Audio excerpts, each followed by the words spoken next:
Elle trouve un garçon solitaire à la porte de la pâtisserie, mais la vérité sur lui va tout changer. Dans une petite pâtisserie de la paisible ville de Willow Creek, Marie mène une vie tranquille, jusqu'au jour où elle trouve un garçon mystérieux, seul et affamé, devant son établissement. Mais qui est Danny, et pourquoi ne se souvient-il de rien de son passé? Alors que Marie s'attache au garçon, une vérité dévastatrice commence à émerger. Le retour inattendu de sa sœur Suzanne dévoile des secrets enfouis depuis longtemps, et le comportement suspect d'Harold, son partenaire commercial, rend tout encore plus sombre.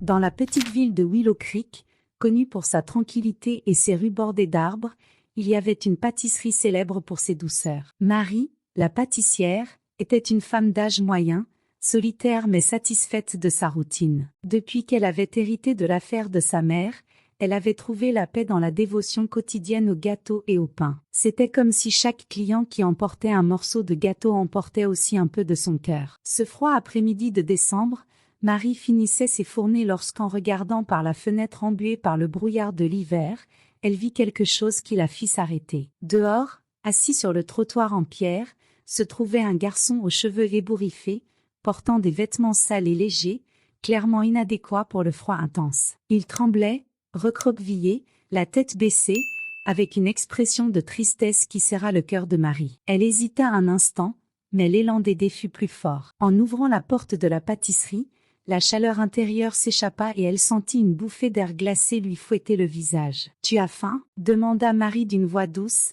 mais empreinte d'inquiétude. Le garçon leva rapidement les yeux, effrayé. Il n'avait pas l'habitude d'être abordé avec gentillesse. Pendant un moment, il regarda autour de lui comme s'il cherchait une issue, mais ses yeux ne trouvèrent aucun refuge. « Oui, madame, » répondit-il, presque dans un murmure. « Entre, mon cher, viens te réchauffer. Je vais te donner un morceau de gâteau, » dit Marie en pointant l'intérieur de la pâtisserie. Le garçon hésita, mais l'odeur irrésistible de vanille et de chocolat fit bouger ses jambes presque instinctivement. Il entra lentement, se frottant les mains pour essayer de les réchauffer. L'atmosphère chaleureuse de la pâtisserie contrastait fortement avec le froid extérieur. « Comment t'appelles-tu » demanda Marie en coupant une généreuse part de gâteau aux carottes recouvertes de chocolat. « Danny » répondit le garçon, sans lever les yeux, prenant l'assiette avec des mains encore tremblantes. Marie s'approcha et lui tendit un verre de lait chaud. Elle s'assit à la table avec lui, l'observant manger comme s'il n'avait pas mangé depuis des jours. Il grignotait le gâteau, comme s'il voulait prolonger ce moment de chaleur et de sécurité. « Où sont tes parents ?» Danny tenta de demander Marie, sur un ton aussi doux qu'elle le pouvait. Le garçon cessa de mâcher, avala lentement et fixa le sol. « Je ne sais pas, » répondit-il, la voix presque éteinte. Marie ressentit le poids de ces mots. Il y avait tant de souffrance dans ses yeux d'enfant qu'il était difficile de ne pas être émue. Elle voulait poser plus de questions, mais n'eut pas le courage. Il était clair que le garçon avait déjà trop souffert, et elle ne voulait pas le brusquer. Lorsqu'Harold, le propriétaire de la pâtisserie, entra, il remarqua immédiatement le garçon. Il était impossible de ne pas remarquer cette nouvelle présence dans l'environnement familier de la pâtisserie. « Qui est-ce » demanda Harold, fronçant les sourcils. « Danny. Il était dehors, dans le froid. Je ne pouvais pas le laisser comme ça, » répondit Marie, presque en défense du garçon. Harold regarda de Danny à Marie, et un léger sourire se dessina sur son visage, bien que ses yeux révélassent autre chose. « Il peut rester ici, alors, du moins jusqu'à ce que nous comprenions ce qui lui est arrivé, » suggéra Harold, touchant doucement le bras de Marie. « Oui, c'est ce que nous devons faire, » dit Marie, ressentant déjà un attachement croissant envers le garçon. Tandis que Danny terminait son gâteau, Marie le regardait, avec une sensation profonde que ce garçon allait changer sa vie de façon qu'elle ne pouvait encore imaginer. Dans les jours qui suivirent, Danny devint une présence constante dans la pâtisserie de Marie. Chaque matin, il était accueilli avec un bol de porridge chaud, et Marie observait attentivement la façon dont il commençait à se détendre progressivement dans cet environnement nouveau. Le garçon commençait à se créer une routine, mais il parlait encore très peu, comme s'il craignait que toute parole de plus puisse le chasser de cet endroit sûr. Harold, qui au début ne faisait qu'observer de loin, commença à se rapprocher de Danny. Peut-être était-ce de la compassion, ou peut-être autre chose qu'il ne comprenait pas entièrement, mais il se mit à aider Marie à s'occuper du garçon. Il apportait des vêtements neufs, achetait des chaussures adaptées pour l'hiver, parfois, emmenait Danny faire de petites promenades dans le village. Cependant, il y avait quelque chose dans la façon dont Harold regardait l'enfant qui éveillait une étrange sensation chez Marie. « Tu crois qu'il se souvient de quelque chose ?» demanda Harold un après-midi, en rangeant le comptoir. Marie soupira. « Je ne sais pas. Il parle à peine de son passé. Je ne veux rien forcer, Harold. Peut-être que la police pourrait t'aider, suggéra Harold, d'un ton désinvolte. Marie se figea un moment. L'idée d'impliquer la police la rendait nerveuse. Et s'il trouvait la famille de Danny et l'emmenait loin d'elle? Le garçon faisait déjà partie de sa routine, et d'une certaine manière, de son cœur. Harold, je ne sais pas si nous sommes prêts pour cela. Il est encore si petit, et s'il l'envoyait dans un orphelinat? La voix de Marie trahissait plus de peur qu'elle ne voulait l'admettre. Harold s'approcha, posant doucement sa main sur son épaule. Je comprends, Marie, peut-être devrions-nous attendre encore un peu. Mais s'il a une famille, ils peuvent être à sa recherche. Réfléchit Y. Pendant ce temps, Danny, qui restait silencieux la plupart du temps, observait tout avec des yeux curieux et attentifs. Il aidait Marie avec de petites tâches, nettoyant les tables, organisant les couverts, mais il y avait toujours une aura de tristesse qui l'entourait. Un après-midi, alors qu'il aidait Harold à arranger la vitrine, Danny rompit enfin le silence qui l'entourait tant. « Est-ce que j'avais une famille ?» demanda-t-il soudain, sa voix basse mais ferme. Harold s'arrêta un moment, surpris par la question. « Bien sûr que oui, Danny, tout le monde a une famille. » Danny le regarda, comme s'il attendait davantage, quelque chose qui confirmerait ses soupçons. Mais Harold détourna le regard, continuant à arranger les gâteaux. « Mais je ne me souviens de rien, » dit Danny, comme s'il parlait à lui-même. Marie, qui écoutait la conversation à distance, sentit son cœur se serrer. Elle ne savait pas comment aider Danny à se souvenir, ni même si elle devait essayer. Mais une chose était sûre, ce garçon faisait désormais partie de sa vie, et elle était déterminée à le protéger. Dans les jours qui suivirent, la pâtisserie devint un point de curiosité pour la petite ville. Les habitants murmuraient à propos du garçon mystérieux qui vivait désormais chez Marie, et bientôt, des rumeurs commencèrent à circuler. Mais personne ne savait rien de Danny, ce qui rendait Marie de plus en plus inquiète. Malgré cela, chaque nuit, lorsqu'elle bordait Danny dans le petit lit improvisé à l'arrière de la pâtisserie, elle sentait qu'un changement plus grand était imminent, quelque chose qui allait bouleverser leur vie à jamais.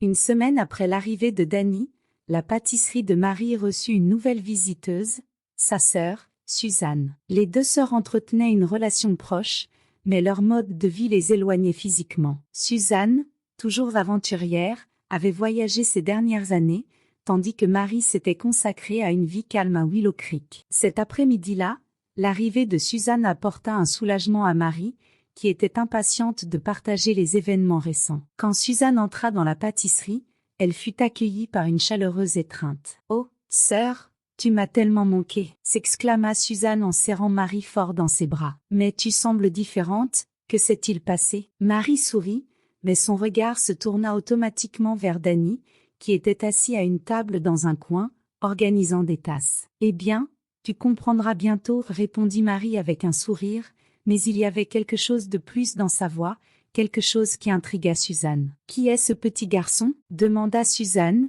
curieuse, en observant le garçon avec plus d'attention. Marie raconta l'histoire de l'arrivée de Danny, son cœur se serrant à chaque mot. Suzanne écouta attentivement, mais ses yeux ne quittaient pas Danny. Il y avait quelque chose chez ce garçon qui l'émouvait d'une manière inexplicable. Quand elle s'approcha enfin de lui, l'air sembla s'alourdir. « Comment tu t'appelles, mon cher ?» demanda Suzanne, en essayant d'être aussi gentille que possible. « Danny » répondit-il sans lever les yeux. Un instant, Suzanne se figea. Son cœur s'emballa et ses yeux se remplirent de larmes. Elle se pencha devant le garçon, le regardant de près. « Danny » sa voix tremblait. « Danny, tu te souviens de moi ?» Le garçon, confus, la regarda directement dans les yeux pour la première fois. « Non. Qui es-tu ?» Marie, qui observait la scène sans comprendre, vit Suzanne se tourner vers elle, pâle et la voix tremblante. « Marie, c'est mon fils. Le Danny qui a disparu il y a 3 ans. » Marie sentit le sol se dérober sous ses pieds. Son esprit s'emballa, essayant de comprendre ce qu'elle venait d'entendre. « Ce n'est pas possible. Suzanne, tu es sûre de ça ?» demanda Marie, presque à bout de souffle. Suzanne hocha la tête, les larmes coulant sur son visage. « Je reconnais ses yeux, Marie. C'est mon fils, mon Danny, qui m'a été enlevé. »« Comment ? Comment est-il arrivé ici? Suzanne avait du mal à parler, mêlant choc et joie dans sa voix. Danny, toujours confus, regarda l'une après l'autre sans comprendre ce qui se passait. Il fronça les sourcils, visiblement mal à l'aise. Je ne sais rien, murmura-t-il en se recroquevillant. Marie s'agenouilla à côté de Suzanne, posant la main sur l'épaule du garçon. Danny, tu fais partie de notre famille, dit Marie, la voix brisée par l'émotion. Mais le garçon ne réagit pas comme prévu. Il regarda les deux femmes, visiblement confus et effrayé. Je ne me souviens de rien, répondit-il, les yeux embués de larmes. Le silence qui suivit fut rempli par le poids de la vérité. Marie ressentait un mélange de culpabilité et de soulagement. Comment n'avait-elle pas vu cela plus tôt? Et comment cela se faisait-il que le garçon qu'elle avait recueilli était le fils disparu de sa propre sœur? Harold, qui observait tout cela de loin, sentit l'air lui manquer. Il savait, depuis le premier jour,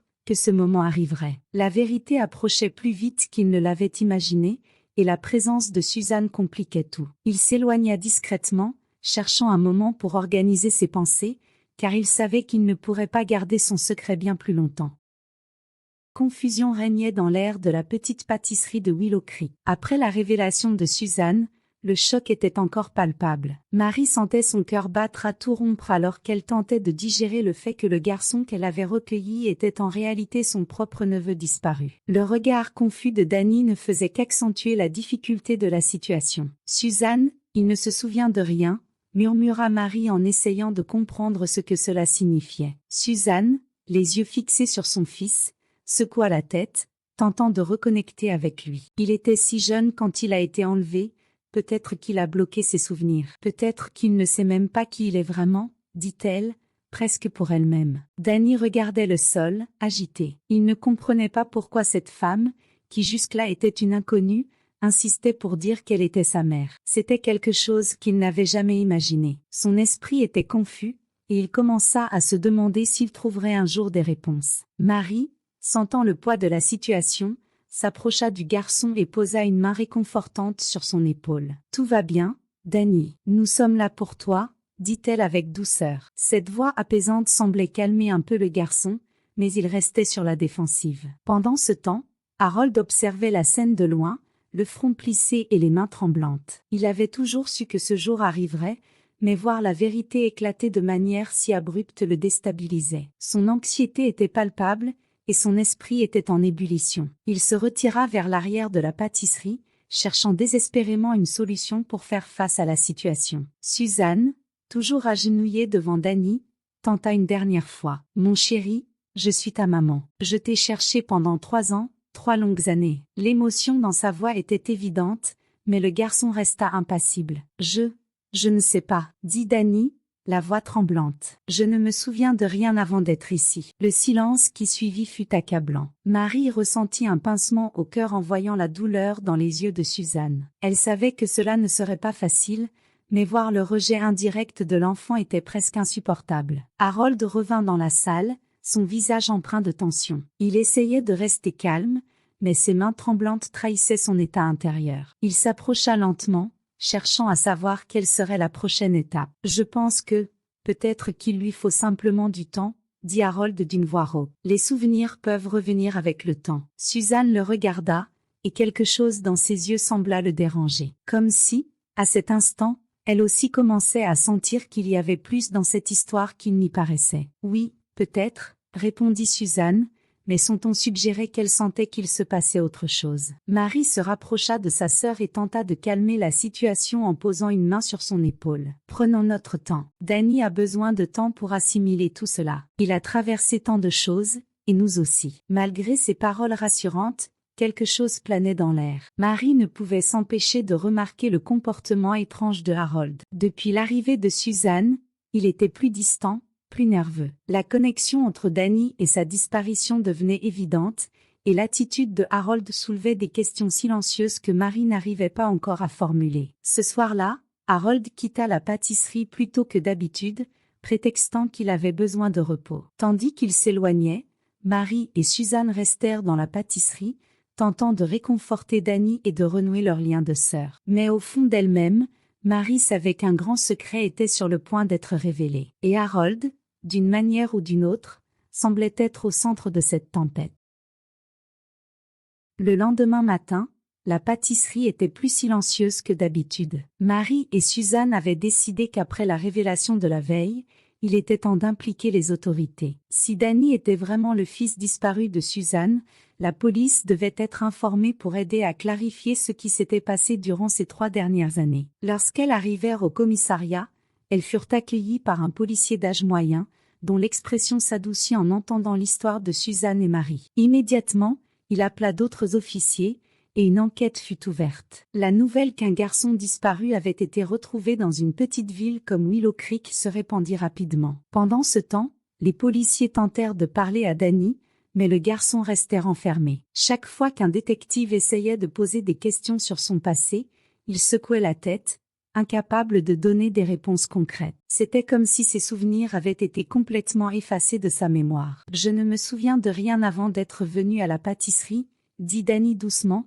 lors d'un des entretiens. « J'ai juste trouvé ça dans ma poche. » Il sortit alors quelque chose de son manteau, un morceau de papier froissé avec le logo de la pâtisserie de Marie. Les policiers s'arrêtèrent, surpris, et toute la salle se tut un moment. Marie prit le papier entre ses mains tremblantes, sans comprendre comment cela avait pu arriver. « Comment as-tu trouvé ça, Danny ?» demanda-t-elle, incrédule. « Je ne sais pas, je l'ai juste trouvé dans ma poche un jour. C'est comme ça que j'ai su où aller. » Ce petit indice fit échanger des regards inquiets à tous ceux présents dans la salle. Comment Danny avait-il trouvé ce papier? Et pourquoi, après tant de temps, s'était-il dirigé vers la pâtisserie de Marie? Harold, qui avait été appelé pour témoigner, semblait calme à première vue. Mais au fur et à mesure que les enquêteurs lui posaient des questions, il devint clair que quelque chose n'allait pas. Son comportement nerveux et ses réponses évasives commencèrent à susciter des soupçons. « Monsieur Harold, depuis combien de temps travaillez-vous ici ?» demanda le détective,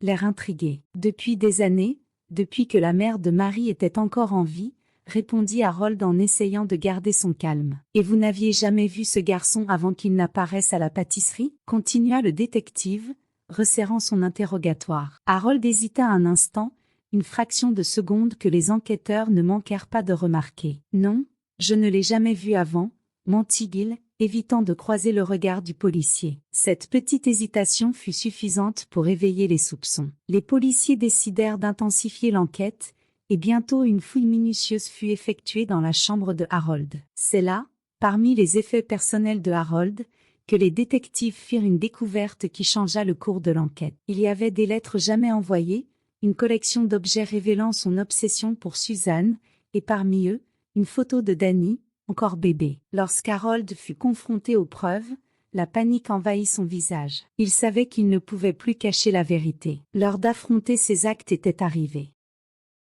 Les semaines qui suivirent la découverte dans la chambre de Harold furent tendues et douloureuses pour Marie, Suzanne et la petite ville de Willow Creek. Les révélations se succédèrent, et la vérité sur la disparition de Danny fut enfin exposée. Harold, l'homme en qui Marie avait eu confiance pendant tant d'années, confessa tout. Assis face au détective, les mains tremblantes et le visage marqué par la culpabilité, Harold avoua qu'il avait enlevé Danny. Sa motivation, une combinaison perturbante de désir pour Suzanne et de peur d'être rejeté, l'avait conduit à échafauder un plan insensé. Il croyait qu'en prenant Danny, Suzanne se retrouverait vulnérable et se tournerait vers lui pour trouver du réconfort. Mais son plan avait terriblement échoué, et Harold n'avait jamais trouvé de moyen de rendre l'enfant sans éveiller les soupçons. « Je n'ai jamais voulu lui faire de mal, » murmura Harold, des larmes coulant sur ses joues. « Je voulais juste être proche de Suzanne, et quand j'ai compris que je ne pouvais pas le rendre, j'ai tout caché. » La confession de Harold fut un coup dur pour Marie. Jamais elle n'aurait imaginé que l'homme qui l'avait aidé à gérer la pâtisserie, celui qu'elle considérait presque comme un ami, puisse être responsable d'un acte aussi monstrueux. La trahison était presque insupportable. Suzanne, quant à elle, ne pouvait cacher la douleur et la haine qu'elle ressentait. Son fils lui avait été enlevé pendant des années, et maintenant, enfin, la vérité éclatait au grand jour. La souffrance des années d'incertitude et de désespoir la submergeait alors que Harold était emmené par la police. « Comment as-tu pu faire ça ?» cria Suzanne à Harold alors qu'il était menotté et escorté hors de la pâtisserie. « Tu as détruit nos vies. » Harold ne répondit pas. Il baissa la tête, sachant qu'aucun mot ne pouvait réparer ce qu'il avait fait. Avec Harold emprisonné et l'enquête conclue, la pâtisserie entra dans une période de deuil silencieux. Marie essayait de maintenir l'entreprise en marche, mais le poids de la trahison pesait lourdement sur elle. Suzanne, de son côté, se concentrait sur la reconstruction de sa vie aux côtés de Danny, qui commençait doucement à s'ouvrir. « Maman, » dit Danny un soir, alors que Suzanne le bordait pour la nuit. Suzanne le regarda, surprise et émue. « Oui, mon chéri, » répondit-elle d'une voix douce. « Je me souviens de quelque chose, de notre maison, de tes histoires avant de dormir. Je crois que mes souvenirs reviennent, » dit Danny, les yeux brillants de larmes. Suzanne sourit, des larmes de soulagement coulant le long de ses joues. « C'est bien, Danny, nous avons tout le temps du monde. L'important, c'est que nous soyons ensemble maintenant. » Avec le temps, la pâtisserie retrouva son éclat, cette fois avec Marie et Suzanne gérant l'entreprise ensemble. Danny, qui appelait désormais Suzanne « maman » avec plus de naturel, aidait avec les petites tâches quotidiennes, son sourire devenant de plus en plus fréquent chaque jour. Bien que le traumatisme du passé soit encore présent dans leur mémoire, c'était désormais l'amour et l'unité qui les tenaient ensemble, et cela importait plus que tout. La pâtisserie, autrefois simplement un lieu de travail, était devenue un refuge de bonheur et de nouveaux départs pour cette petite famille. Ensemble, Marie, Suzanne et Danny trouvèrent une nouvelle espérance, une chance de reconstruire ce qui avait été perdu. Et ainsi, la petite pâtisserie de Willow Creek devint non seulement un endroit où l'on savourait des douceurs, mais aussi un symbole de dépassement, de pardon et de nouveaux commencements.